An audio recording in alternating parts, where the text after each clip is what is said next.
Hey everybody, got the glasses on. It's Reading with Rob. I'm really behind, so I'm gonna do two books at once here that I've read that are interrelated. So let's talk first about this one. It's called Kolyma Tales by Varlam Shalamov. It's a classic. Varlam was a poet in the Soviet Union back in the 30s and 40s. And he was in prison in a Siberian prison camp during the days when Stalin was kind of running the place, and they had their, secret police looking for free labor, so they would just come up with a charge. And so evidently Varlam praised another Russian writer who was not in the good graces of Stalin, and so they sent him to a Siberian prison camp and kept adding on to his sentence. And so Kolyma Tales is based on his experience there. They're not all true stories, but they're based on true stories. They're based on his experience there, and some of them are true to life. And so this has been translated, and it sold a lot of copies, and it's a classic now. And it's just a fascinating read. You know, if you've ever read stories about the Holocaust or any of the number of books that have been written about that, you know, this is similar, but I would say, you know, is a little bit more uplifting, because even though it definitely displays man's inhumanity to man, it's more about man against the elements, the ability of humankind to be able to survive against like just the worst circumstances. Can you imagine being in Siberia, winters, 40 below zero, forced to work, you're dressed, you're underfed, and you're overworked, and yet you're able somehow to figure out how to survive. Of course, the true criminals, which they had back then, ran the prisons like they do in the prisons in the United States now, you know, the gangbangers and whatnot. And so, you know, this poet, this writer, was kind of a sensitive soul, but he had to learn to be tough, not, you know, fighting his way out, but just how to survive. And that's what, you know, and it wasn't just him. There were many writers, many intellectuals were put into Siberian prison camps back in those days. And so they were able to survive, even though physically they weren't the strongest specimens. They were more intellectuals. They were able to use their wits to survive, and I thought that was pretty fascinating. So it's a really good read. It has some uplifting parts. You know, if you're a sensitive soul, you may not want to do this, but I really liked it. I thought it was important to know, because it's not that long ago that this was happening. You know, less than a century ago, people were in Siberian prison camps for many, many years, and millions of people were impacted.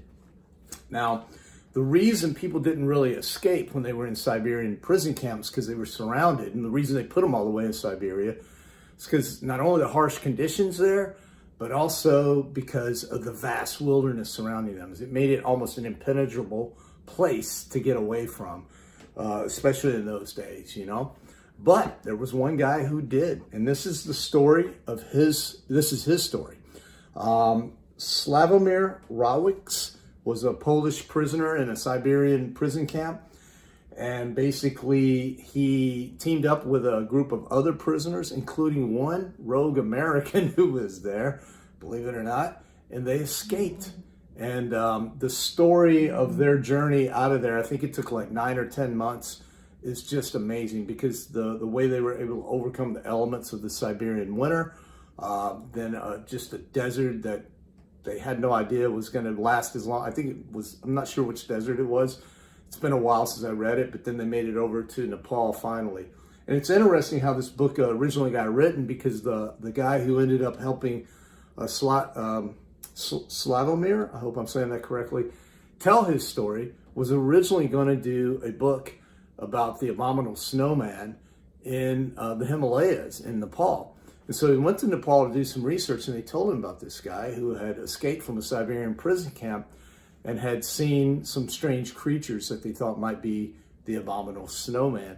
And so when the guy went to talk to him about that experience, Slavomir insisted on telling his entire story to put that experience into context. And so the author was just fascinated by that story, and finally convinced him to tell all of it in book form, and they were able to do that. And today, this is a movie, and I actually saw the movie before I read the book, and it's streaming out there. So if you're not much of a reader, or you'd rather see the movie, The Long Walk is a movie that is out streaming right now. It's a really good movie, and that's what inspired me to read the book.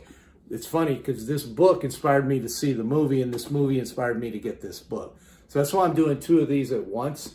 They're fascinating reads. Like I said, they're kind of uplifting because if you think about it in the context of what we're going through in the pandemic and the difficult times that we've had, and it has been difficult for everyone, whether you've lost someone or not, whether you've had COVID or not.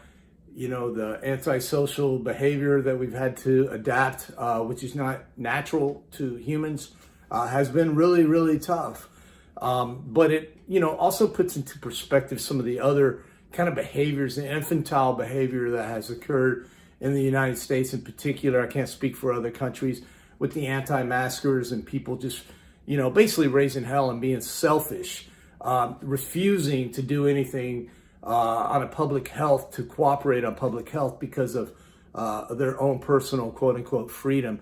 And it just makes you realize, what tyranny actually is. And it makes you realize how people have to cooperate to survive, and always have and always will. And so when we become selfish and too, obsessed about our own personal freedom as opposed to the public good, a consequence of that is that society breaks down. And so I think it's a really good, reminder of that, of how, people have suffered for centuries leading up to this point, and we have it really good. And it kind of made me feel less likely to complain about, my current situation of not being able to travel, and basically having some gratitude and being thankful for what I do have, which is a lot. Just mainly comfort, man. I've always said this: comfort and happiness are not the same, but let me tell you something. When you're this uncomfortable as these guys were, there's no way you're going to be happy.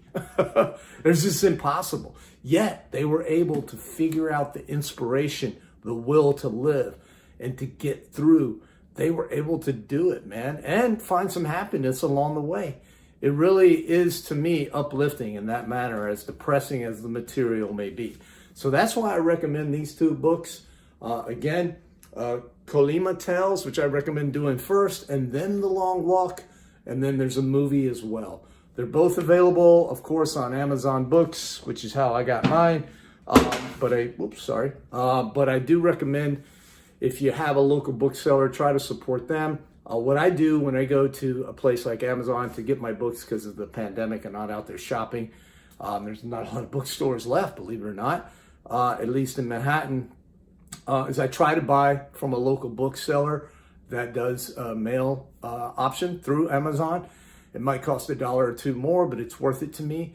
And if I'm trying to save a little money, or if I know, I'm just going through a reading frenzy, which I am right now, I'll buy pre-owned, and it takes longer for the books to come in normally, but I'll just order in advance books that I know that interest me. And right now I have a stack to read. I've got a stack I've already read, and that's kind of the way it is. It's a silver lining of the pandemic. I'm reading a lot. So those are the books that I recommend. I hope you like them. If you do, please comment. Please feel free to share this video with someone you think will like it. And, I'll be back on the next Rob Reads with my next book soon. All right. Thanks a lot for tuning in, guys.